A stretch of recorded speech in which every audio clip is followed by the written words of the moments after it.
ਜੀ ਬਿਸਮਿਲ੍ਲਾ।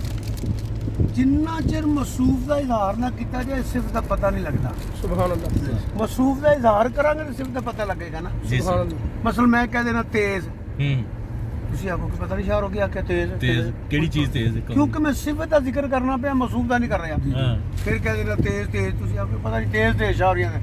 ਜਦੋਂ ਮੈਂ ਕਹਾਂਗਾ ਗੱਡੀ ਤੇਜ਼, ਤੇ ਮੋਟਰਸਾਈਕਲ ਤੇਜ਼, ਹੁਣ ਤੁਸੀਂ ਸਮਝ ਗਏ ਹੋ। ਹਾਂਜੀ ਅੱਲਾਹ ਨੇ ਫਰਮਾਇਆ ਇੰਨਾ ਆਤੈਨਾ ਕਲ ਕੌਸਰ, ਸੁਭਾਨ ਸੋਹਣੇ ਤੈਨੂੰ ਖੈਰੇ ਕਸੀਰ ਦਿੱਤਾ। ਸੁਭਾਨ ਅੱਲਾਹ। ਸਵਾਲ ਪੈਦਾ ਹੁੰਦਾ ਕਿ ਅੱਲਾਹ ਨੇ ਕਿਸੇ ਸ਼ੈ ਦਾ ਨਾਂ ਨਹੀਂ ਲਿਆ। ਜਵਾਬ ਇਹ ਵੀ ਕੋਈ ਇੱਕ ਸ਼ੈ ਦਿੱਤੀ ਹੁੰਦੀ ਤੇ ਉਹਦਾ ਜ਼ਿਕਰ ਹੁੰਦਾ ਨਾ। ਅੱਲਾਹੁ ਅਕਬਰ। ਸੁਭਾਨ ਅੱਲਾਹ। ਇਲਮ ਦਿੱਤਾ ਬੇਹੱਦ, ਸ਼ਾਨ ਦਿੱਤੀ ਬੇਹੱਦ, ਸੁਭਾਨ ਮਕਾਮ ਦਿੱਤਾ ਅੱਲਾਹ। ਬੇਹੱਦ, ਅਰੂਜ ਸੁਭਾਨ ਦਿੱਤਾ ਅੱਲਾਹ। ਬੇਹੱਦ, ਸਖੀ ਬਣਾਇਆ ਬੇਹੱਦ, ਹਿਕਰ ਬਣਾਇਆ ਹੁਸਨ ਦਿੱਤਾ ਬੇਹੱਦ, ਕਮਾਲਾਤ ਬੇਹੱਦ। ਮੋਹ ਅੱਲਾਹ ਨੇ ਜੋ ਦਿੱਤਾ ਬੇਹੱਦ ਦਿੱਤਾ। ਬੇਸ਼ੱਕ ਸੁਭਾਨ ਅੱਲਾਹ। ਇੰਨਾ तो इन्हें कल कौसर। बेशक सुभान अल्लाह। हाँ सुभान अल्लाह। सुभान अल्लाह। आला फरमाया मैं तो मालिक ही कहूँगा। जी, जी, सुभान अल्लाह। अल्लाह। यानी महबूब है नहीं मेरा तेरा।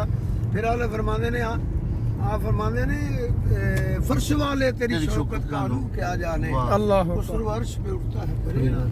सुभान खुदा अल्लाह। दी खुदाई मदीने वाली बादशाही। अल्लाहु अकबर। सुभान अल्लाह। सुभान अल्लाह। सुभान अल्लाह। मतलब है कि हर शै लभदी है।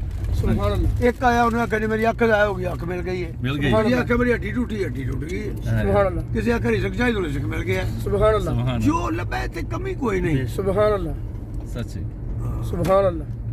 मैं अगर आपको गुजारिश यही पेश करने लगा, वाह बरेली दे ताजदारा हाँ अद कर दरिया, मैं तो मालिक ही कहूँगा, मालिक हो भी हूँ। मैं ਜਦੋਂ ਸਰਕਾਰ ਦੀ ਬਾਰਗਾਹ ਜਨਮ ਮੈਂ ਨਾ ਵਾਹ देखो जी ਸੁਭਾਨ गड्डियां रश पिया।